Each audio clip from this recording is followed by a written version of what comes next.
नमस्कार, मैं हूं आपके साथ मयंक। देखिए, हम आज एक ऐसे मुद्दे पर चर्चा करना चाह रहे हैं जिसकी सोशल मीडिया पर बहुत ज़्यादा चर्चा हो रही है। देखिए, कल यानी शुक्रवार को करीब रात को 9:19 पर ईरान के सेमनान प्रांत में भूकंप के 2 झटके आए। देखिए, रिक्टर स्केल पर ये 5.1 तीव्रता का भूकंप था और ये झटका करीब 10 किलोमीटर की गहराई पर था और तेहरान समेत कई इलाके में ये झटके महसूस किए गए। जिसके बाद जो है सोशल मीडिया पे ये चर्चा शुरू हो गई है पूरी दुनिया में कि क्या ईरान ने परमाणु परीक्षण किया है, क्या ईरान ने परमाणु धमाका किया है। देखिए, क्या होता है कि ईरान में पिछले कुछ वक्त में, पिछले कुछ महीनों के अंदर जब भी इस तरह का भूकंप आया तो उसके बाद ये चर्चा छिड़ गई कि भाई भाई क्या ईरान ने परमाणु परीक्षण कर लिया है। और बिल्कुल ऐसा ही कल भी हुआ। ये जो भूकंप आया है ये सेमनान प्रांत में आया है। जिसके बाद जो देखिए, अभी अगर हम हाल ही में चर्चा करें तो जिस तरह से इजराइल ने हमले किए हैं ईरान के ऊपर और उसके परमाणु ठिकानों पर हमले किए, फोर्दो पर अटैक हुआ है, इस्फहान पर हमला हुआ है, नतांज पे हमला हुआ है, उसके बाद इस तरह की चर्चाएं अक्सर होती हैं कि क्या ये ईरान का परमाणु परीक्षण था। और देखिए, अभी 15 जून को भी फोर्दो के पास 2.5 रिक्टर स्केल पर तीव्रता का भूकंप आया था।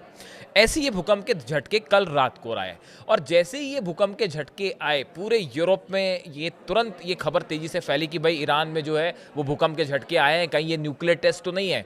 क्योंकि खासकर इजराइल के हमलों के बाद ऐसा कहा जा रहा था कि ये कभी भी ईरान परमाणु परीक्षण कर सकता है। देखिए, अमेरिका की तरफ से जो है वो तुलसी गबार्ड जो है उनका ये बयान आया है अभी कि ईरान जो है वो परमाणु बम बनाने के बेहद करीब है। कुछ ही हफ्तों के अंदर या कुछ दिनों के अंदर वो चाहे तो परमाणु धमाका कर सकता है, परमाणु परीक्षण कर सकता है। अमेरिका भी इस बात को कह रहा है, इजराइल भी इस बात को कह रहा है।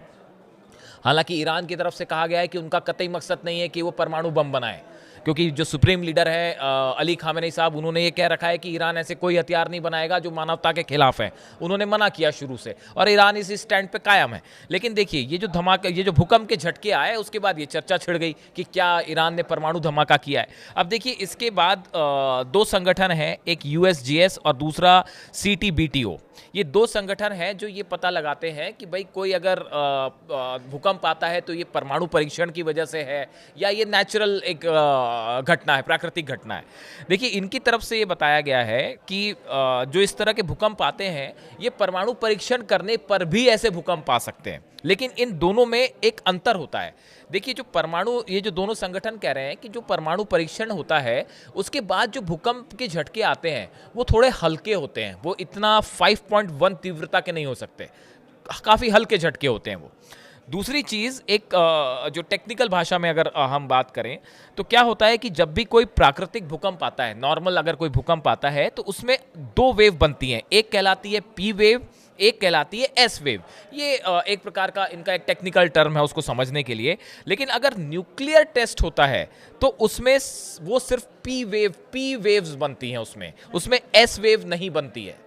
समझे आप? यानी अगर आपको पता लगाना है कि कोई भूकंप जो है वो न्यूक्लियर टेस्ट की वजह से तो नहीं आया, तो इसको पता लगाने का जो जरिया होता है वो ये होता है कि भाई अगर न्यूक्लियर ब्लास्ट है तो उसमें सिर्फ पी वेव होगी, उसमें एस वेव नहीं होगी। लेकिन अगर नेचुरल भूकंप है तो उसमें पी वेव भी होगी और एस वेव भी होगी।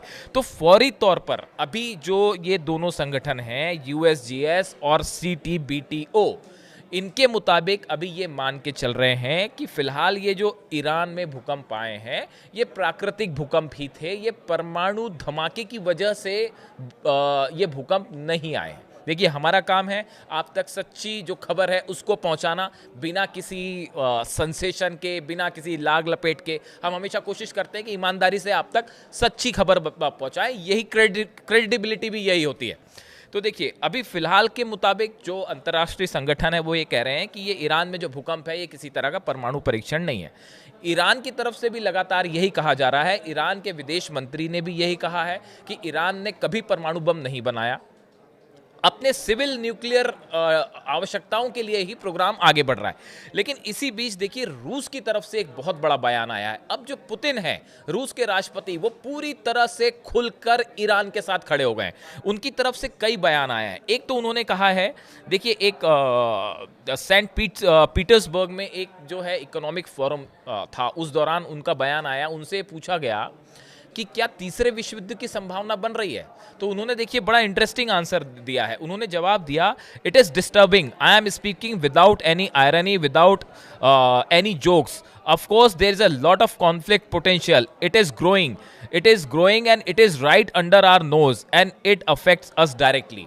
पुतिन ये कह रहे हैं साहब कि अगर ऐसे ही हालात बने रहे तो एक तीसरे विश्व युद्ध की संभावना बन सकती है। इस तरह का उनका कहने का मतलब निकाला जा रहा है। और दूसरी बड़ी बात, पुतिन ने से ये सवाल किया गया, उनसे एक प्रेस कॉन्फ्रेंस थी, एक जर्नलिस्ट थे, उन्होंने ये सवाल किया कि बार बार ऐसी खबरें आ रही हैं कि ईरान के जो सुप्रीम लीडर हैं अली खामेनी साहब, इनको निशाना बनाया जा सकता है। इस जवाब में पुतिन बेहद नाराज दिखाई दिए और उन्होंने इस बात पे जवाब देने से ही मना कर दिया। उन्होंने कहा इसकी संभावना ही नहीं है, आप ऐसी बात क्यों पूछ रहे हैं मुझसे, why you are asking this. Putin ने जैसे ही ये खामेनी साहब पे हमले की बात की गई कि क्या उन पर हमला हो सकता है, जैसे नेतन्याहू कह रहे हैं या कार्ड्स इजराइल के रक्षा मंत्री कह रहे हैं, पुतिन ने उसका जवाब देने से ही मना कर दिया, रूल आउट किया तुरंत कि आप इस तरह का सवाल मत करिए, ये तो संभावना ही नहीं है। यानी पुतिन पूरी मजबूती के साथ अली खामेनी और ईरान के सुप्रीम लीडर के साथ खड़े हुए हैं। तीसरी बात, बड़ी बात जो पुतिन ने कही, पुतिन का कहना ऐसा है कि ईरान परमाणु बम नहीं बना रहा है और हम ईरान के परमाणु कार्यक्रम के साथ खड़े हुए हैं। देखिए जो बुशर प्लांट है ईरान का, ये रूस के बुशर में जो है 2 परमाणु रिएक्टर हैं और ये रूस की सहायता से ईरान चला रहा है। 2 रिएक्टर्स हैं, वहाँ पे फ्यूल प्रोवाइड करने का काम भी जो है वो रूस ने किया है। ये इकलौता ईरान का ऐसा रिएक्टर है जो इस समय वर्किंग पोजीशन में, और यहाँ सैकड़ों रूस के वैज्ञानिक हैं। और रूस की तरफ से ये बात भी कही गई है कि भाई अगर आप इस पे हमला करते हैं, बुशर पे अगर इजराइल ने हमला किया तो जैसे चेरनोबिल में बड़ा परमाणु हादसा हुआ था वैसे ही रेडिएशन होगा और बहुत बड़ा विनाश होगा। तो रूस की तरफ से सीधी एक प्रकार से चेतावनी दी गई है कि एक तो अमेरिका इस पूरे मामले में हस्तक्षेप न करे, इससे दूर रहे, और दूसरी चीज़ कि बुशर परमाणु प्लांट पर हमला करने की सोचिएगा भी मत। ये रूस की तरफ से साफ साफ कह दिया गया है। इसके अलावा देखिए चौथी एक बड़ी बात और ये भी है कि रूस की तरफ से ये कोशिश की जा रही है कि अब वॉर आगे ना बढ़े, इसमें अगर मीडिएशन करके यहीं पे सीजफायर करवा दिया जाए तो बेहतर होगा। यानी अब रूस जो है वो खुल के, पूरी तरह से खुल के ईरान के साथ खड़ा हुआ है। चीन तो हम देखे हैं कि पहले ही जो है चीन ने इस तरह की खबरें हैं जो कि अब कंफर्म भी होने लगी हैं कि चीन ने कार्गो प्लेन्स भेजे, तेहरान ईरान की मदद के लिए हथियार भेजे हैं, और चीन ने भी कहा है, इजराइल की सख्त निंदा की है। तो देखिए रूस और चीन अब मजबूती के साथ आके खड़े हो गए। इसी बीच जो अली खामेनी हैं, इनका एक नया बयान आया है जो कि इस समय सोशल मीडिया में बहुत चर्चा का मुद्दा बना हुआ है। उन्होंने ईरान के लोगों को सीधा संदेश दिया है।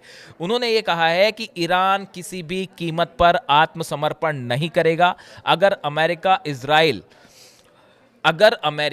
इजराइल और ईरान के संघर्ष में दखल देता है तो उसे जबरदस्त नुकसान का सामना करना पड़ेगा। अमेरिका को अली खामेनी साहब की तरफ से सीधी चेतावनी दी गई है कि आप इस युद्ध से दूर रहिए, और अमेरिका इंटरफेयर करता है, हम पे हमले करता है तो अमेरिका को भी जवाब दिया जाएगा। और उनकी तरफ से यह भी कहा गया है कि भाई ईरान के जो लोग हैं इनको डरने की कतई ज़रूरत नहीं है, शहर खाली करने की ज़रूरत नहीं है, और डट कर दुश्मन का यानी कि इजराइल का मुकाबला करना है, और ईरान कभी युद्ध नहीं हारेगा। ये खामेनी साहब की तरफ से जो है ईरान के लोगों को संदेश दिया गया है। अब देखिए ये तो हमने बात की अरब लीग की, OIC की जो है बैठक चल रही है, उसमें अलग चीजें हैं निकल के आएंगी। अब्बास अराक्ची जो विदेश मंत्री हैं उन्होंने कह दिया है कि जब तक आप हमले बंद नहीं करेंगे हम कोई बात नहीं करेंगे।